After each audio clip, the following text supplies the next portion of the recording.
Ryan Vickers was on pole position for the first race of the weekend at Donington Park, Bennett's BSB Race 1, a 20-lap bonanza coming their way, and he got the whole shot into turn 1 ahead of his teammate Kyle Ryde, with Leon Haslam in third, immediately being challenged by Danny Kent. There was a crash into turn 1 for the Dutch rider Jamie van Sikkelris, unfortunately, but the rider was okay. Christian Idden had got himself up into 5th. Tommy Bridewell and Glenn Irwin were making good early progress as well, and they were joined by the Kawasaki rider Max Cook.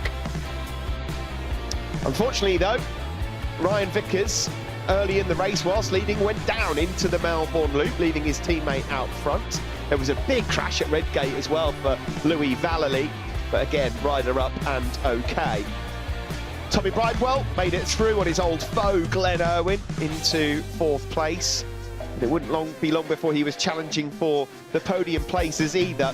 Danny Kent then went through on the Hager PBM Ducati, but the Northern Irishman managed to bite back again. In the background, Lee Jackson and his teammate Nesbitt were fighting away. Tommy Bridewell made a lovely move into Goddard's to move up into 3rd ahead of Christian Idden. Still Kyle Ryde lapping out front, going very well. Next up for Tommy Bridewell was to try and chase down Leon Haslam.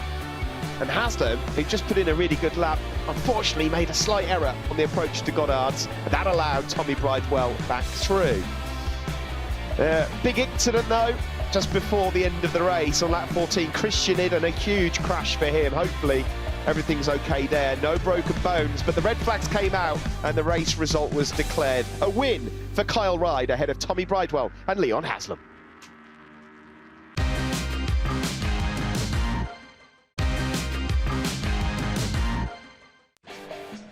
Christian Idden was on pole for the sprint race at Donington Park as the lights went out here in the sunshine in front of a packed crowd. On the approach to turn 1 though, it was Glenn Irwin that got the whole shot on the Hager PBM Ducati, and Leon Haslam getting aggressive immediately, choosing the outside line to try and attack Christian Idden on the approach through Craner Curves.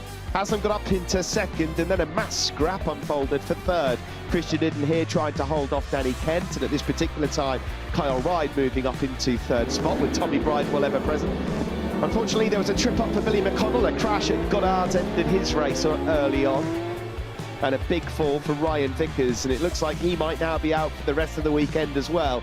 The same place he crashed yesterday, but unfortunately a collarbone injury. Tommy Bridewell forced his way through to 3rd, but not without a few challenges from Kyle Ryde. Jason O'Halloran at this point was coming through the field nicely as well and had some great race rhythm.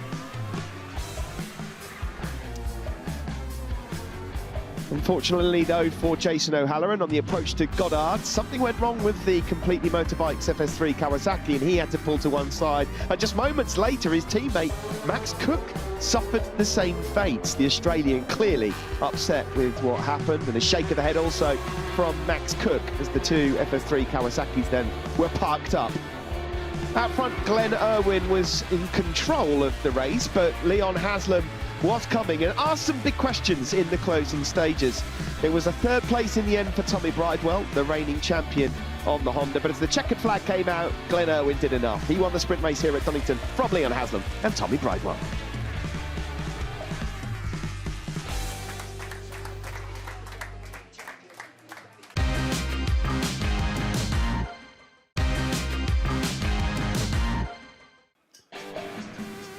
We were in for one of the greatest shows in British Superbike that we've seen some time. Race 3 from Donington Park started with Danny Kent on pole position on the McCams Yamaha, but it was the reigning champion, Tommy Bridewell, who got the whole shot into turn 1.